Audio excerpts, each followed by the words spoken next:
Hi everyone, Holly here and welcome back to my channel. It has been far too long since I've posted a YouTube video and I am so excited and happy to be back. Some of you might know that I quit my job in 2022 and moved to Indonesia to pursue a scuba diving internship. Never could I have guessed what this decision would have led to, and I have so much that I want to share with you, both from my time there as well as the months that followed afterwards. This video is going to be focused on the story behind part one of moving to Indonesia, the ins and outs of the Divemaster, what the coursework was like, and I want to give you a view into what a day in the life of this internship was like. So without further ado, welcome to part one of Journey to Indonesia.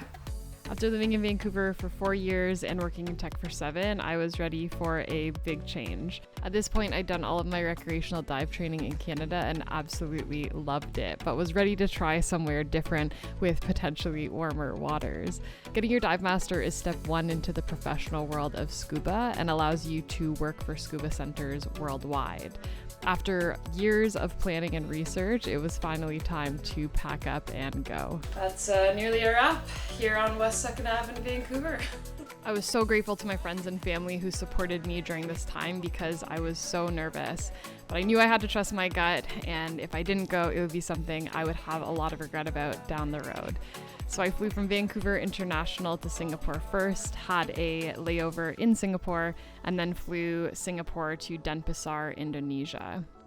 After landing and going through immigration, I was picked up by my transfer and taken to Sanur Harbor. To get to Nusa Lembongan, you have to take a fast boat for about 30 minutes. It's directly beside a larger island called Nusa Penida, and the whole area is well known for diving, surfing, yoga.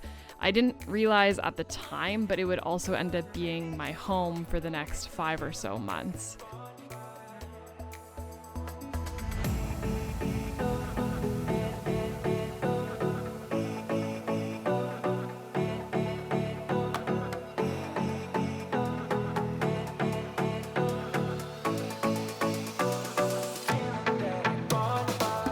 As soon as I arrived to Nusa Lembongan, I went straight to the dive shop to get checked in and set up for the Divemaster to begin.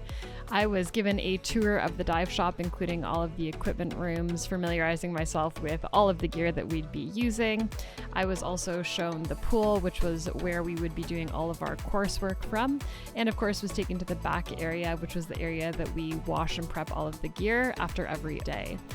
The team gave me an overview of all of the local dive sites and then kicked off an orientation and welcome to the Divemaster program. Big shout out to Tom and Helen, who were instrumental in a lot of my foundational skills as I started the Divemaster. While your day-to-day routine varies a lot with this internship, there is typically a structure followed that includes practicing skills in the pool. As a Divemaster in training, you're not just working on improving your own skills, but you're also working on how you demonstrate those skills to students that are doing their open water course or trying scuba diving for the first time. There are 24 PADI skills you have to learn to demonstrate and perform. And so a lot of days were spent in the pool trying to improve the foundations of how I demonstrated these and did them myself. With scuba diving, the more you can practice in the pool and get really comfortable with all of the maneuvers, the better it's always going to go in the ocean for you when you have a lot more action and activity going on.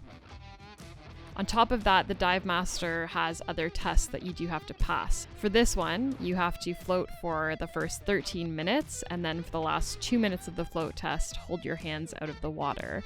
The crew at TwoFish thought it would be hilarious to give me cookies, and very seriously informed me that I could not let those touch the water. I did my best, thankfully passed in the end, and was able to move forward. In the evenings, we found ourselves often heading to the beach for sunset. More times than I'd like to admit, I ate nasi goreng or mie goreng, which is a local Indonesian dish, while taking in the exceptional views. After a great sleep, it was time to get in the ocean and finally see what the waters looked like from below. My first dive ever in and around Nusa Lembongan was at a site that is a fan favorite for many people that have visited this area. The dive site is called Manta Point, and it is known to have a large population of reef mantas.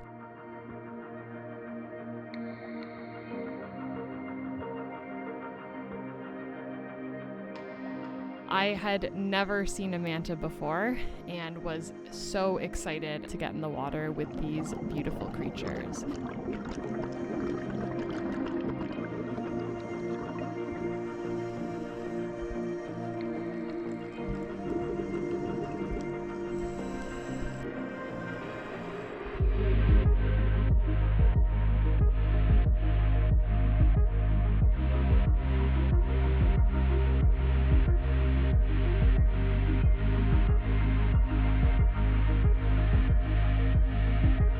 The first time I made eye contact with a manta ray was a moment I will never forget.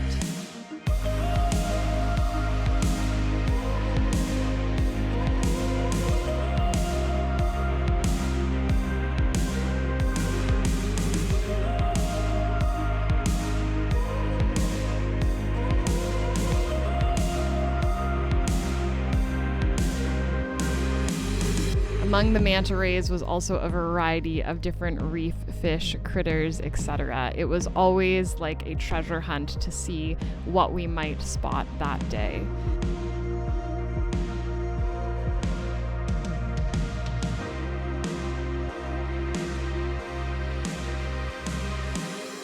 The chance and opportunity to connect with creatures like this inspires me every day to try to make more content to hopefully share these moments with you and inspire others to not fear so much the ocean, but learn to protect it for generations to come. This is the first video of my Dive Master. In part 2, I will talk a bit more about the coursework and share with you more on the personal side of things, what I ended up doing with my time in Indonesia, what got me to be there for so long. I hope you enjoyed. If you have any comments, don't hesitate to pop them below, and I hope to see you here again in a few weeks. Thanks so much for watching.